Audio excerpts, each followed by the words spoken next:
Thanks for joining us.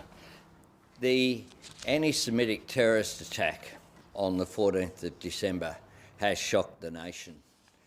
The nation has gone through a very difficult period over recent days in coming to terms with what was a terrorist atrocity resulting in 15 innocent lives being lost and many more being injured.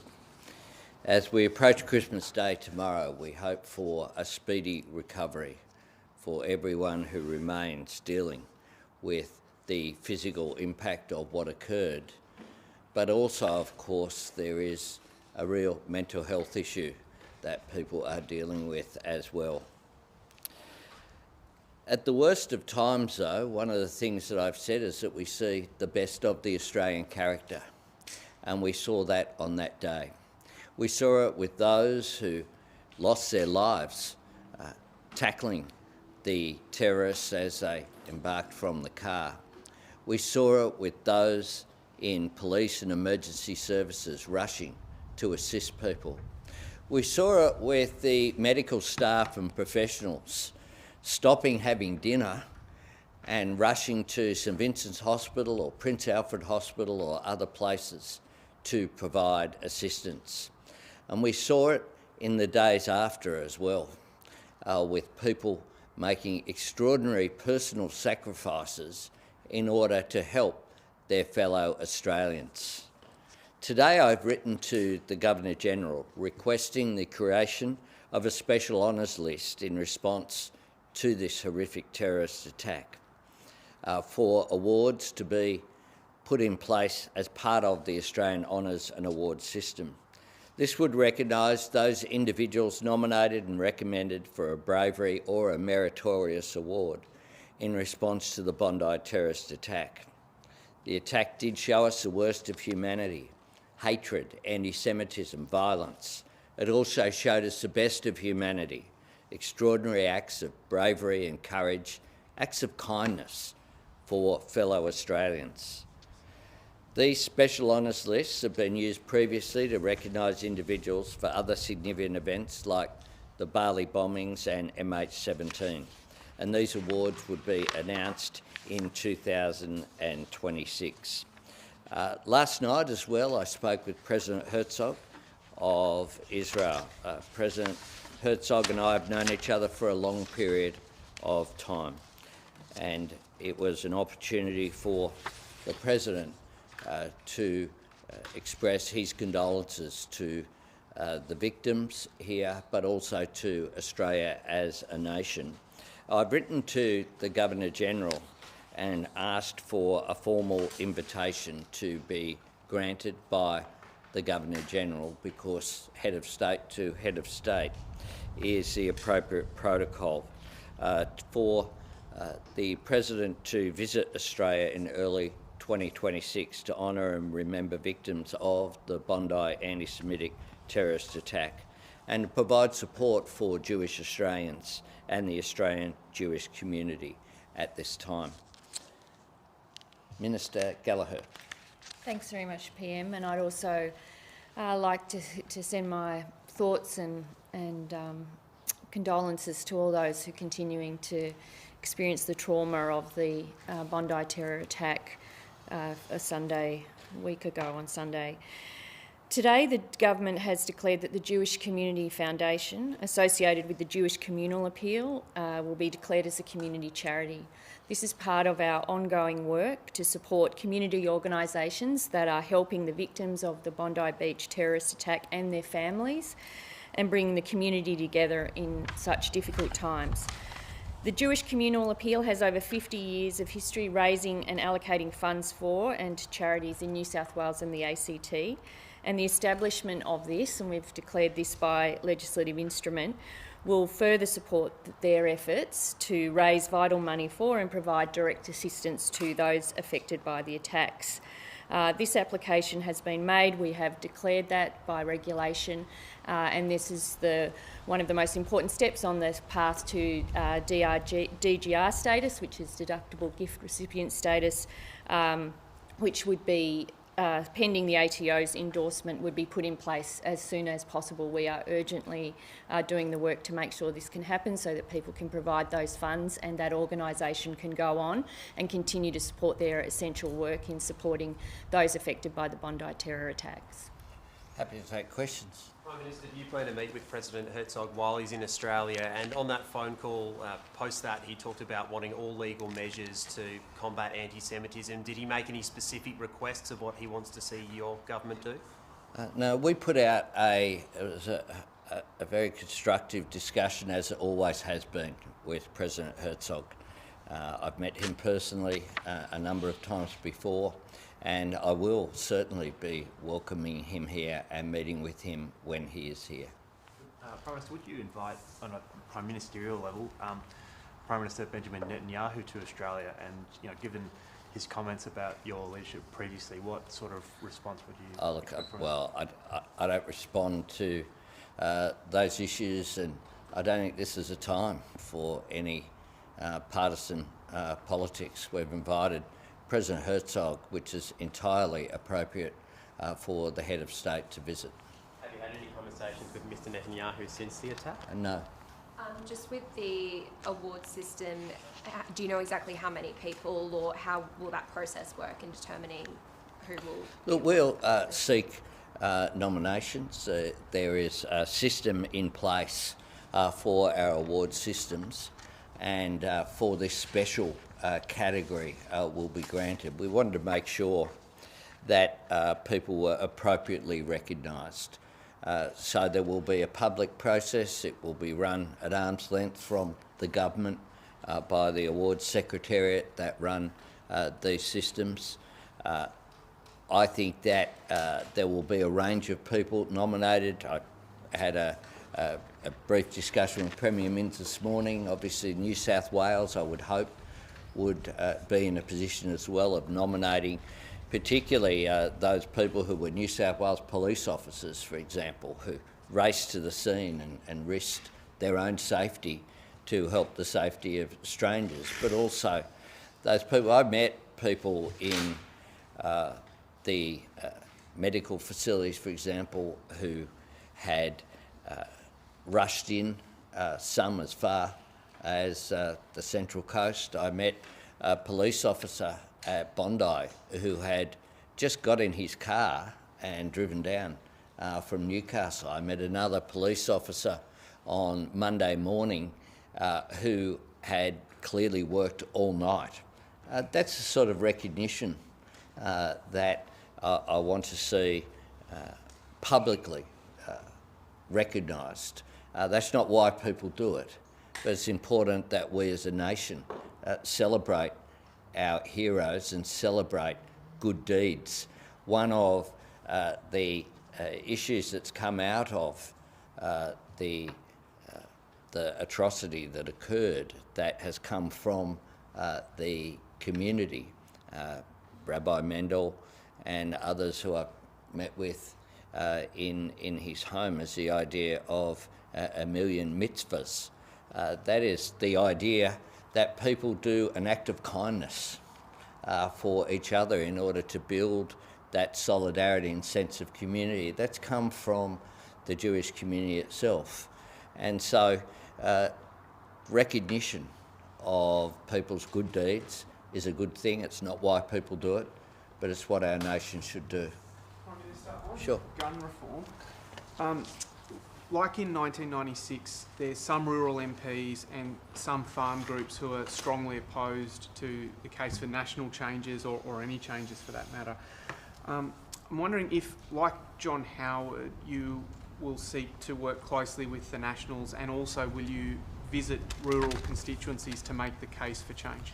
I'll seek to work with everyone across the system, but it clearly is not one size fits all either. There's a recognition that someone who is a farmer on a property might have very different needs from a bloke in Bonnyrigg who got access in the current laws to 6 high-powered rifles. And we're about stamping out inappropriate use. We don't want to say that all gun use is the same. Quite clearly it's not. And people who have legitimate use of guns need to be able to do so, in particular people in our farming communities. Just following on from my learned colleague, would you be deciding to head out into rural communities to talk to them as John Howard did? And just separately, in your chat last week on the night of the attack, you said that your aim was to eradicate anti-Semitism. Did you discuss this with President Herzog last night? And do you think it's achievable to eradicate anti-Semitism? Well, anti-Semitism we know is an ancient hatred. But what we want to do is to do everything that is within our power to stamp it out. When it comes to engaging with people, if you look at where I go, during an election campaign and during the course of this year, have been on cattle stations, have been to Longreach, have been to Kununurra and parts of the Pilbara, and as well as the Kimberley. I've been to drought-affected areas in South Australia. I'm someone who doesn't just visit one part of Australia. I see my role as visiting all parts of Australia, and I'll engage with all parts of Australia. Do you accept that what ministers have been claiming through entitlements is out of step with community expectations? Well, quite clearly what we've done in writing to the REM Tribunal, and it is the REM Tribunal that establishes the rules, and I might see if the Finance Minister wants to comment on this as well. But let's be very clear. I've seen some comments from the coalition who don't seem to recognise two things. One is that the system that has been operating is the system that was established in the wake of Susan Lay's sacking as a minister, and we have not made changes to those entitlements before now. They are the entitlements that were established under the former government, and they're entitlements that were on the basis, I would assume the same system operated, on the basis of the Remuneration Tribunal. Now, what we are doing is seeking in the correspondence that's been given to the REM Tribunal is to ensure that it is more in line with what community standards are, and we want to make sure that there's confidence in the system, whilst also ensuring that we can continue to have a diverse parliament and that new parents, for example, can participate fully, because we want the parliament to be representative.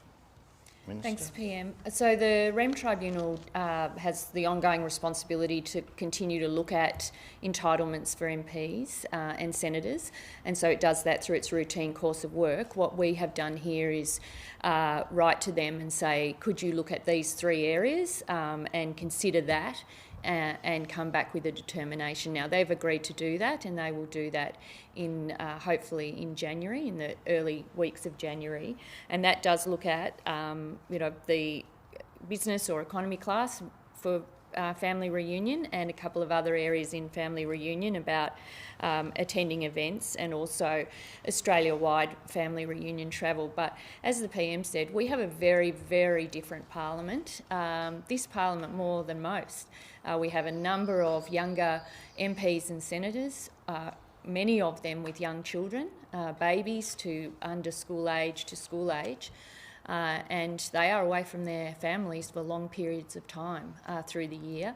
And so we believe the family reunion entitlement is an important entitlement, but we do believe, and we have recommended to the REM Tribunal, that they look at those three areas and come back to us.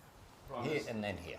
Prime Minister, a man in Sydney has been charged with threatening to kidnap you. I know you won't want to comment on the specifics of that with it being before court, but can I just get your reflections on the state of political discourse at the moment, whether people need to tone it down, and the difference between sharing political opinions versus making threats? We need to be able to have civil political discourse in this country. We need to be able to disagree as well as agree respectfully. There is no place for the rise in violence that has occurred. There have been a number of charges laid over recent times. including the one that you refer to. And the fact that security has had to be increased is of concern. And I note that when one of my colleagues spoke about lowering the temperature, that received a response that increased the temperature.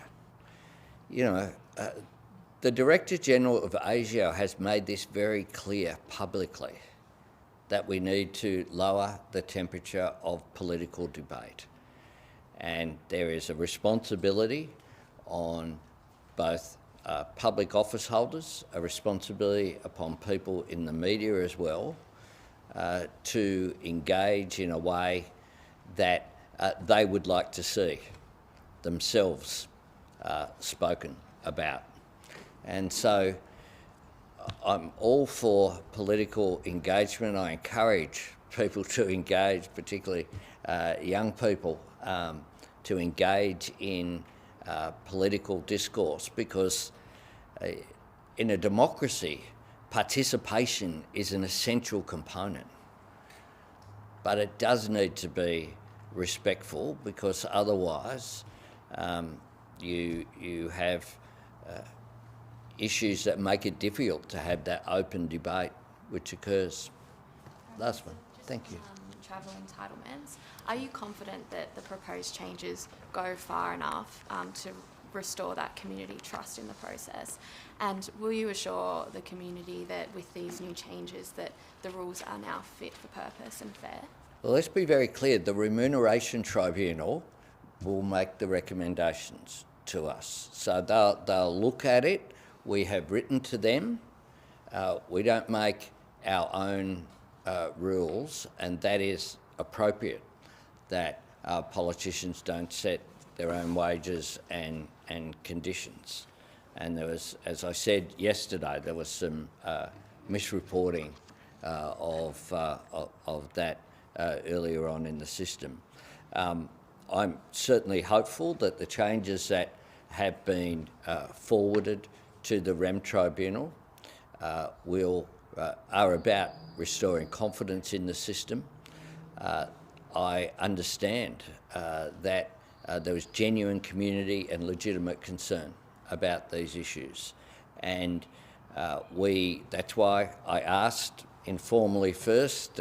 IPIA, the Independent Parliamentary Expenses Authority, was created in the wake of the issues that led to Susan Lee's dismissal as a minister. IPIA have written, then I asked for formal advice, they wrote to me. The recommendations that we've made to the REM Tribunal are consistent with what they asked for, and anything that IPIA puts forward would be something that I, as Prime Minister, would support. Can I take the opportunity to wish all of you, it has been a difficult time since the 14th of December, but I do want to wish all of you here in the gallery in Parliament House a very Merry Christmas, and hope that you have the opportunity tomorrow to spend time with your family and loved ones. For those of you, if you are of the Christian faith, it is an important celebration as well of the birth of Jesus Christ. And I wish you, for Christians, I wish them not just say Merry Christmas, but a Holy Christmas as well. Thank you very much. Thank you. Oh, yes. Look, I put out a statement last night. Dr. Katie Allen is someone who I had enormous respect for. She has passed far too soon. And I think for her colleagues in the Liberal Party, but right across the Parliament, she had respect. She was not successful in 2022 and attempted a political comeback earlier this year. But right across the board, including with the candidates against her, she always conducted herself in a respectful way, both in this Parliament and on the campaign trail. And my thoughts go to Dr. Allen's family, to her friends, to her former colleagues, and to the community that she represented. She was passionate about making a difference, not just for that local community, but for our nation, and I join in mourning her passing.